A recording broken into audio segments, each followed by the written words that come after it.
قربانی اسلام کا ایک خوبصورت ترین عمل ہے۔ یہ محبوب ترین عبادت ہے اللہ تعالیٰ کی۔ قربانی اپنی فضیلت کے لحاظ سے، عظمت کے لحاظ سے، اپنی بلندیوں کے لحاظ سے دین میں بڑا مقام رکھتی ہے، لیکن ہر چیز کا رنگ روپ بدل دیا جاتا ہے نا، چونکہ قربانی چلی آ رہی تھی حضرت ابراہیم خلیل اللہ علیہ السلام سے۔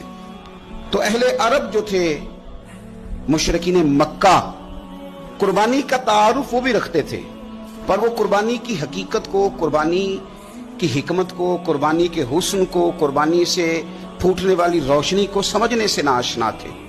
وہ کیا کرتے تھے کہ جب وہ کوئی قربانی کا جانور ذبح کرتے تو اس کا جو خون ہوتا وہ بیت اللہ شریف کی دیواروں کے ساتھ مل دیتے۔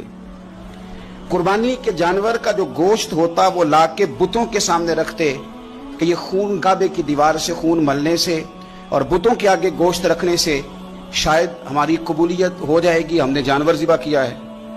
قربانی اسلام کا ایک خوبصورت ترین عمل ہے، یہ محبوب ترین عبادت ہے اللہ تعالیٰ کی۔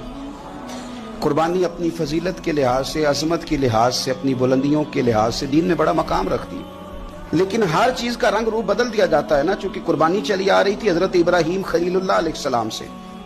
تو اہل عرب جو تھے، مشرکین مکہ، قربانی کا تعارف وہ بھی رکھتے تھے، پر وہ قربانی کی حقیقت کو، قربانی کی حکمت کو، قربانی کے حسن کو، قربانی سے پھوٹنے والی روشنی کو سمجھنے سے ناآشنا تھے۔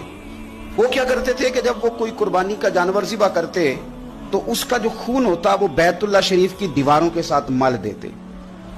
قربانی کے جانور کا جو گوشت ہوتا وہ لا کے بتوں کے سامنے رکھتے کہ یہ خون کعبے کی دیوار سے خون ملنے سے اور بتوں کے آگے گوشت رکھنے سے شاید ہماری قبولیت ہو جائے گی، ہم نے جانور ذبح کیا ہے۔